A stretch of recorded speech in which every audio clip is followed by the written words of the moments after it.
Hello, it's Tom Donald from the London Contemporary School of Piano.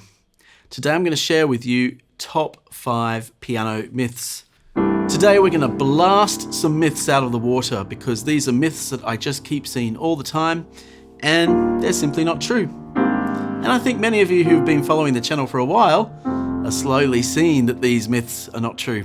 You'll be like, actually, I got a feeling that wasn't right. So you might find this quite validating, or you might find this surprising. There's some very surprising myths here that I wish I had been told about when I started learning, but when I discovered them, they were like eureka moments, like, oh, it doesn't have to be like that. So let's get started with the 5 myths. Before we get started, if you are a fan of our work at the school, you should visit our website, contemporaryschoolofpiano.com, to get our free resources kit that accompany these videos, including this one, and find out what we're all about. Well, today we're all about busting some very damaging myths that are just not helpful. Now, there's actually more than 5 myths out there when it comes to piano. I've heard them all, but I'm going to start with these 5 because I feel really strongly about them. And the first 3 myths, I'm going to give away what the first myths are straight away. They're all to do with our fingers. There's a lot of finger myths out there, and I'm going to bust them all once and for all. So let's start with the first finger myth. You need large hands to play the piano.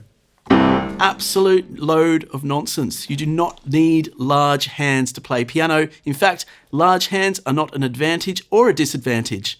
They're just different to smaller hands. I've got smaller hands and I don't for a moment wish I had larger hands because small hands actually has some advantages, large hand has some advantages, and it has some disadvantages. And small hands has disadvantages and advantages. So you can't go to the shop and buy a new hand, so you just work with what you've got.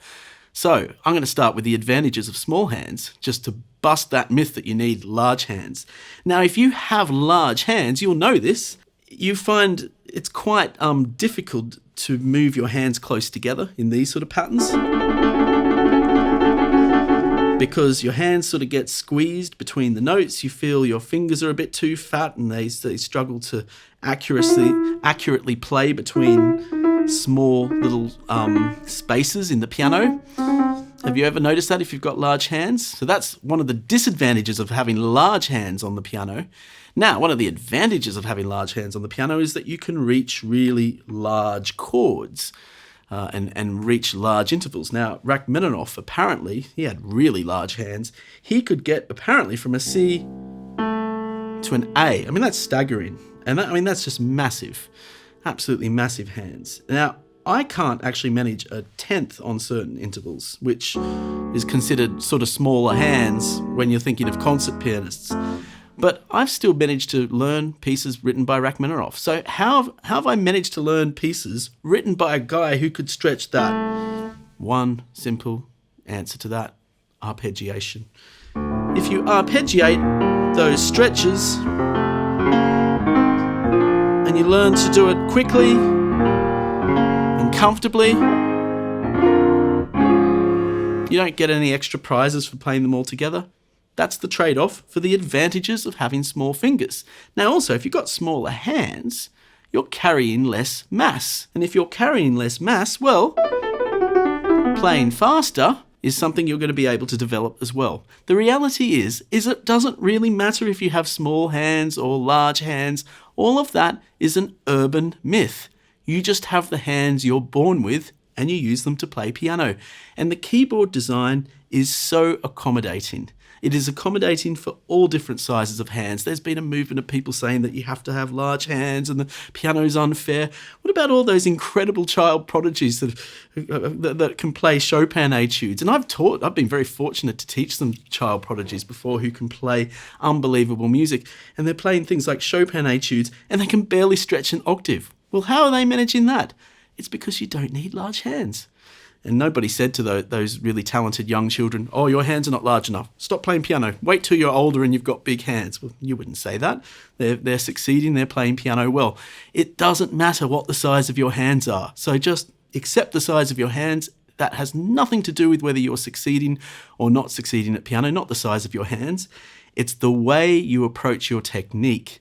And you need to have a technique that moves in synergy with your hands. Now, if you've got small hands and you're acting as if you've got large hands, you might have some problems. If you've got large hands and you're trying to play as if you've got small hands, you've got to play with the hands you've got.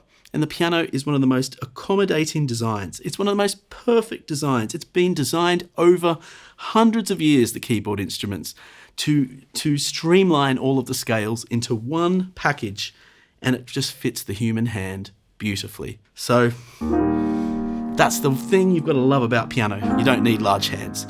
So that brings us to the second myth.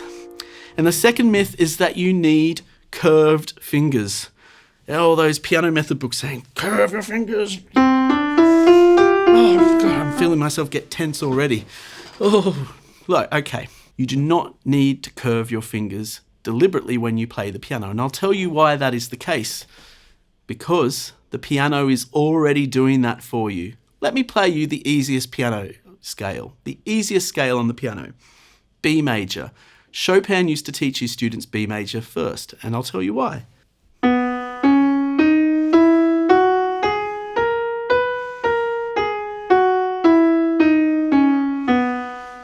Notice how I had curved fingers? I didn't have to think about having curved fingers because the piano did the curving for me.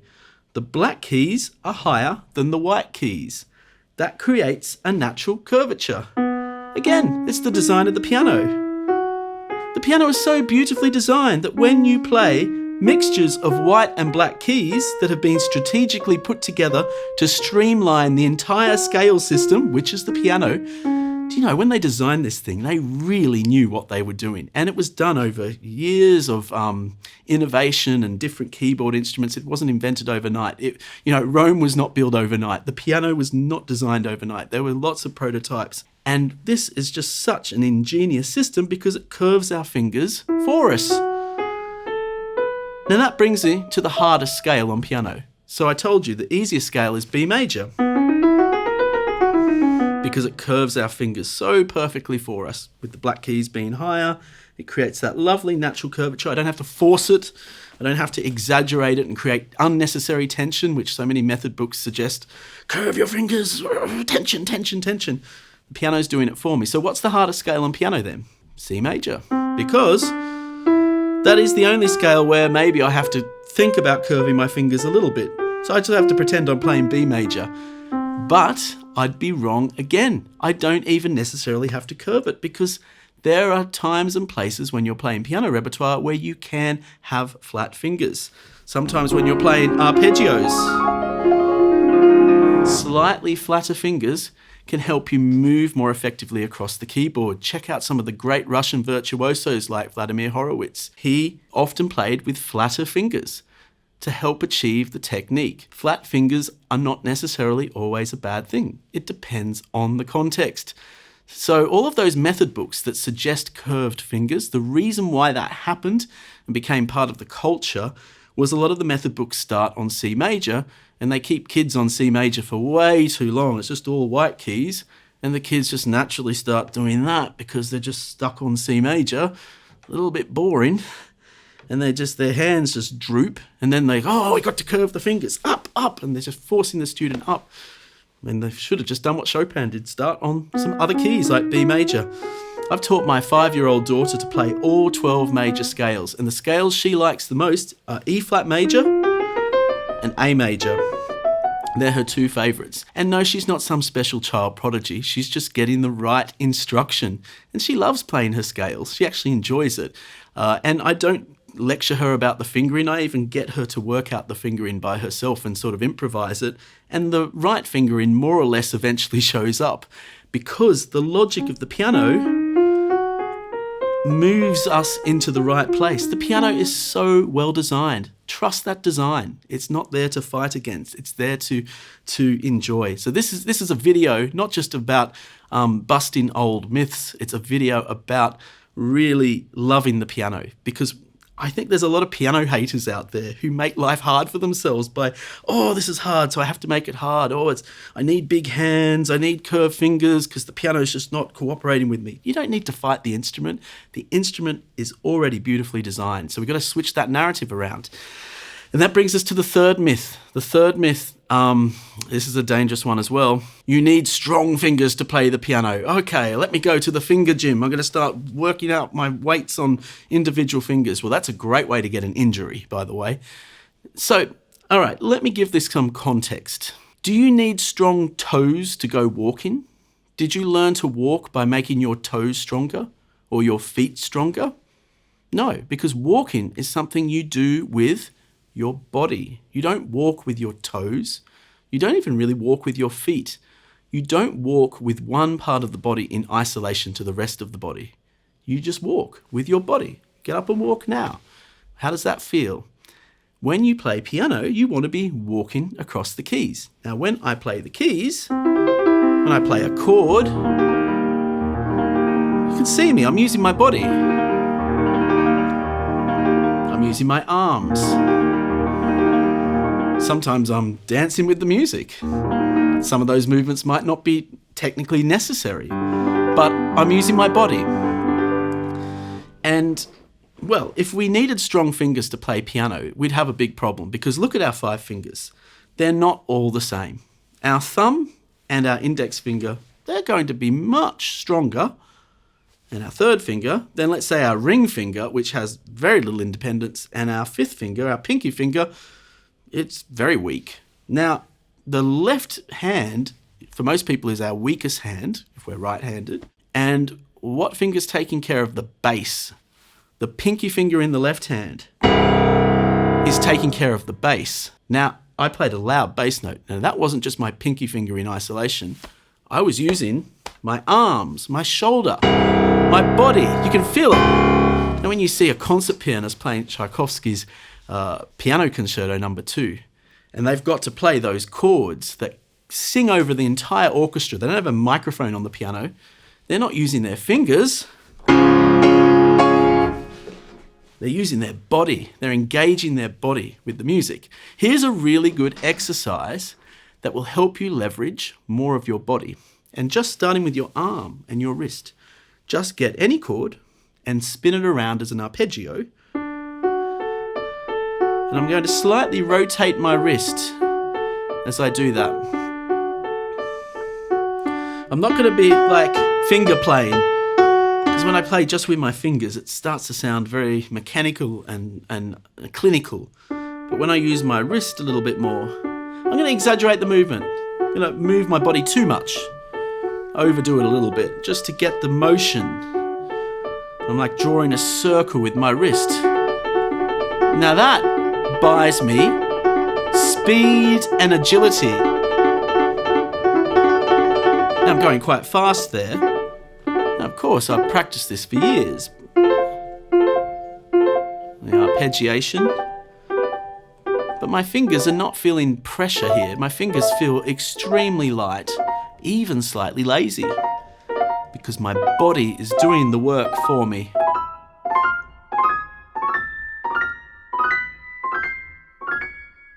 And you can practice this with pieces like Bach's C major prelude. See, we don't want to be playing with our fingers. We want to be playing with our arms and our wrist. So ask yourself, what is it you're doing with your body when you play these chords and arpeggiations? You can even just get 5 notes and spin them around with your wrist. Be really lazy with the fingers. Make the fingers really floppy. And then, of course, yes, you can use a bit of finger just to wake them up a bit, but then go back to the body again.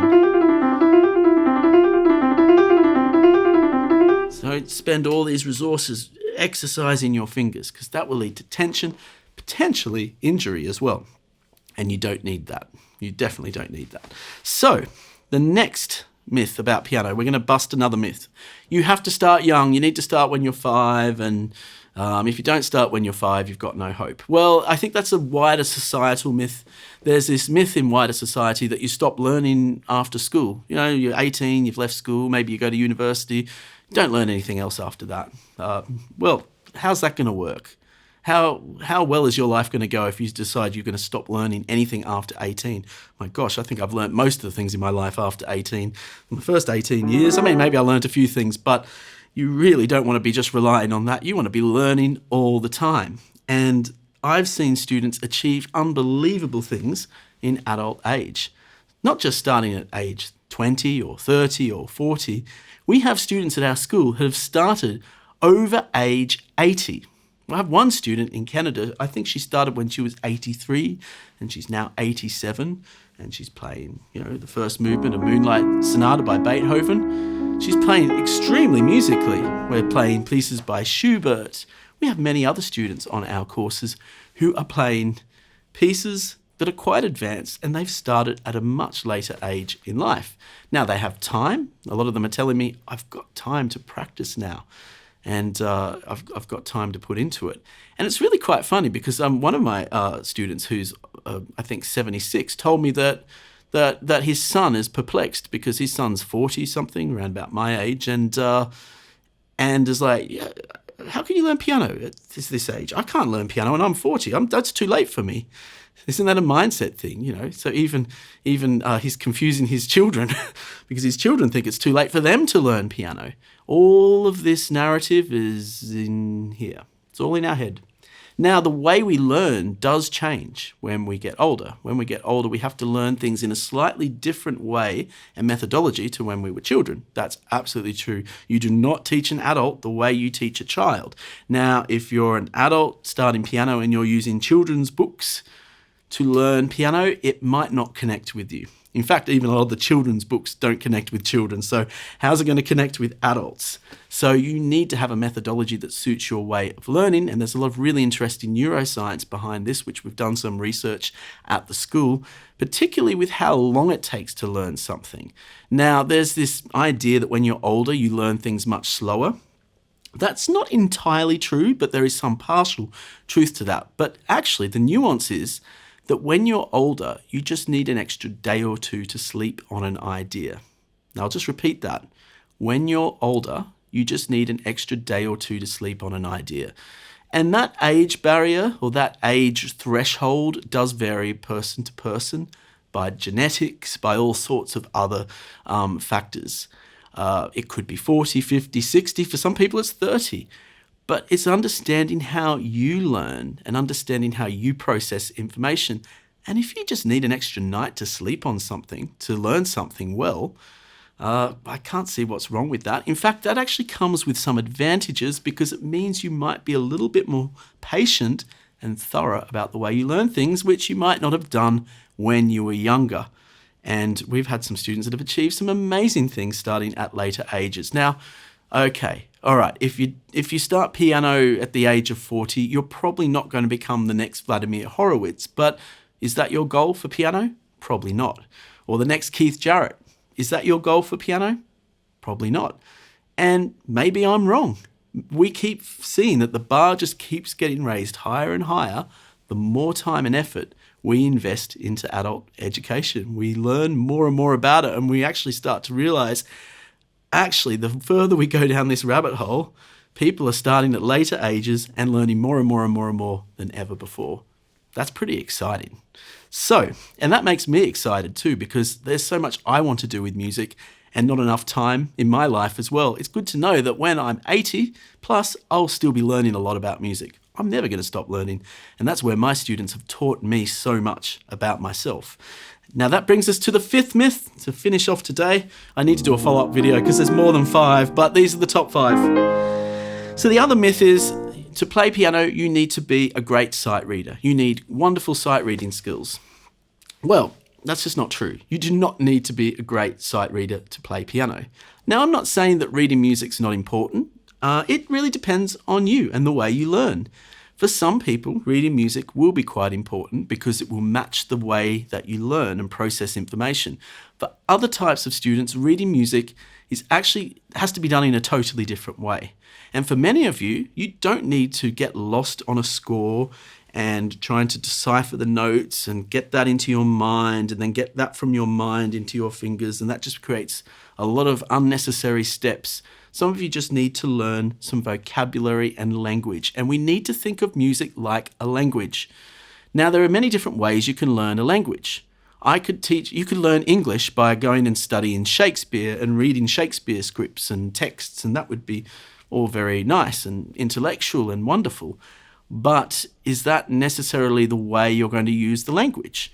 You might just want to learn a language so you can order dinner at a nice Italian restaurant somewhere in the old country, somewhere in Rome. You can beautifully ask for your pizza the way you'd like it to be served. That's a functional use of language, and we can have a functional use of language with music. And because music is a social activity, it isn't an activity where you just sight read what's on the score and you're totally non-flexible as to how you play. Well, what about if you were asked to play Happy Birthday for a friend at a party? Well, you might have to play it in a certain different key, you might have to play it in a certain style, you might want to play it in a more heavier way or a more softer, elegant way. Flexibility is important too. So by learning chords and grooves and learning some pillars behind your playing to build a language, what if you could learn to play your chords in a fluent way and just play off a chord sheet without any treble clefs and bass clefs, just learn off a lead sheet and then add some rhythm and groove to your playing? Well, what's that going to do for you in a social situation? Oh, I'll play Happy Birthday in a gospel way. I didn't have to look for some sheet music where it was arranged like that and sit down and learn it only like that. I can be flexible. So actually, just learning to sight read for its own sake can often not be very helpful at all.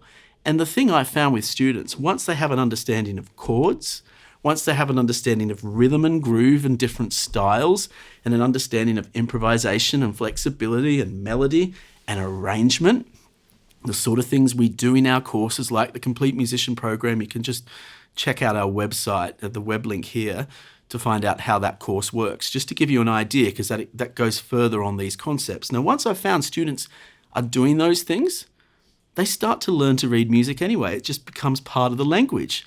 And that's how we learn to speak. We didn't learn to speak. We didn't go out of our mother's womb and then someone put some words in our face. Learn to read mama and dada, M-U. We didn't learn that way. We learned by hearing the sounds around us, processing those sounds, and we learn to speak, and we learn to say quite a lot of things, and we do a lot of baby babbling. We should do that on the piano as well. Learn the language, improvise, babble around, make mistakes. Like a baby doesn't think, oh my gosh, I got the wrong pronunciation. I better go back where I came from. I'm a failed human being. No, babies don't think like that.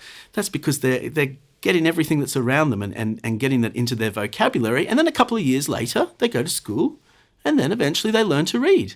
And that's a really good spacing. And it should be similar in music. We found in our research, actually, if you spend a few years learning the language of music and then you learn to read music, that's much better. And for some people, for the types of music they want to play, they're not going to need to read music that often. They can learn a little bit of it.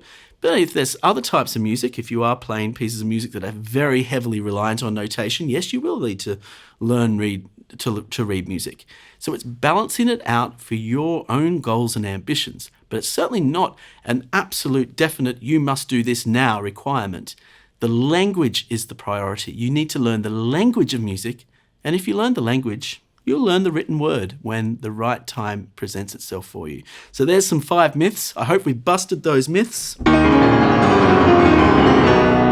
We've busted the myths, and have a great day. We'll speak soon.